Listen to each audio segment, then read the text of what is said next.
Hello and welcome to Taking the Biz. This is a channel dedicated to A-level business students just like you. If you're just stumbling across the channel for the first time, it would be great if you could subscribe. In this tutorial, we're going to investigate the topic of quality management. Now, quality is essentially the process of trying to meet or even exceed the requirements of your customers. And a possible exam question that we might get posed is about why quality is important to an organization. And there's lots of different possible reasons we could discuss in an answer. The first issue to address is that quality might be important to ensure that a firm meets the minimum legal requirements relating to selling goods and services to consumers. There are lots of consumer legislation acts in the UK that govern the rights of consumers when they're purchasing products from a business. So at a very minimum, in terms of the quality standards a business strives towards, it should be making sure that it sticks within the confines of any consumer laws relating to what they sell. Might also be important from an ethical point of view as well. If a firm is pursuing ethical objectives associated with providing customers with a certain standard of service, then producing a quality product is a key part of any ethical objectives that the firm is pursuing. Another benefit or another reason why firms might be pursuing quality is because it affects the costs of the business as well. When a business makes mistakes, when it has what are known as defects, when it produces products that are not of the requisite standard of quality for us to be able to sell, then it essentially means that the business has used up resources such as raw materials or the time of employees who've been paid a wage or a salary, and those resources have been used to create a product that's not fit for purpose, that's not of a high enough standard of quality for us to be able to sell and make revenue from. So poor quality costs a business money. It damages the efficiency of the organization. It means that the firm needs to use a greater amount of resources to achieve a given level of output. So if we can reduce mistakes, if we can improve quality, if we can reduce the number of defects that an organization produces, it will cut costs and it will improve efficiency. And linked to that, quality can affect the prices that a firm is able to charge. If a business is making lots of mistakes, if it has many defaults, if quality is quite poor in the organization, then as we use up more resources to achieve our level of output, and as our costs are rising, we're going to have to command a higher selling price in order to be able to cover our costs. So we might have to charge higher prices than rivals, essentially damaging our competitiveness in order to subsidize the amount of defects that our business is producing.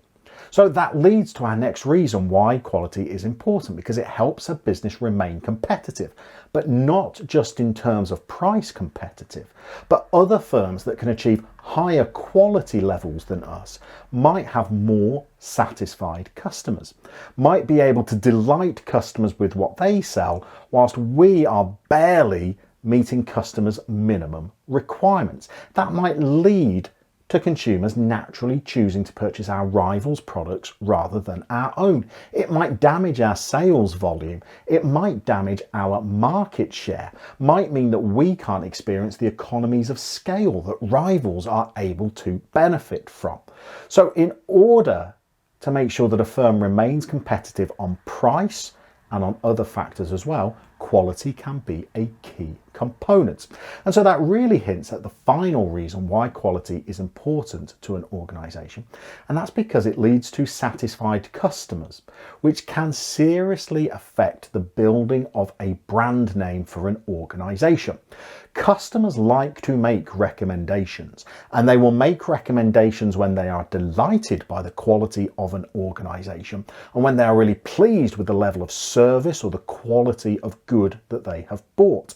But equally, customers like to discuss when they've received bad service or have bought a poor quality product as well. So quality really affects the word of mouth publicity that an organisation is able to generate. And it could work very positively for an organisation if quality is good, and it can also work negatively when quality is poor and really damage the brand that the organisation has spent time and resources building up. So if we get that question on why quality is crucial to organisations, there's many different avenues that we can talk about. But there's another question that we need to be prepared for as well. And that's how best firms should set about trying to ensure that what they produce is good quality. And so we've got 3 different quality concepts that we will have come across during our studies. The first 2 often go hand in hand together, and that's quality assurance and quality control. Now, quality assurance are measures that the business introduces in order to try and prevent defects from occurring.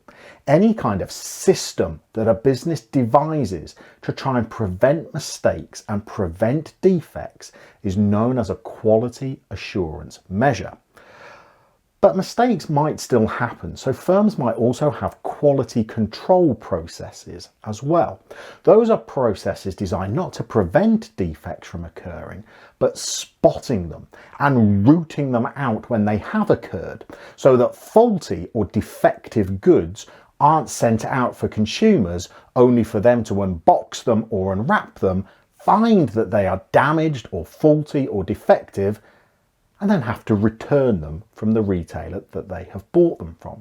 So with quality assurance, we're trying to prevent defects from occurring in the first place, but when they do, we'll have systems in place, quality control measures, to make sure that we spot any defects and prevent them being sent out to our customers. But there's another method known as total quality management, or TQM, which is really a philosophy to quality that an organisation may adopt. And it really works on the notion that defects don't have to be inevitable. We don't have to have quality control measures that spot defects that have occurred. We could strive to make sure that a business produces 0 defects. Now, the way that total quality management tries to achieve this is to make every employee in the organisation involved in the quality process, making every single employee accountable for the quality of the work that they produce. The notion is that if every employee focuses on the quality of what they've done, rather than passing on bad quality work and hoping that somebody else will spot it later on in the production process, if every employee is responsible, if every employee is accountable for the quality of what they've produced, then in theory, it should be possible to strive towards 0 defects in the production process. So total quality management essentially creates what are known as internal clients inside the organisation, where every employee is essentially serving the employees who are later on in the production process. They become their internal customers, almost as if they are selling them the quality of what they have produced.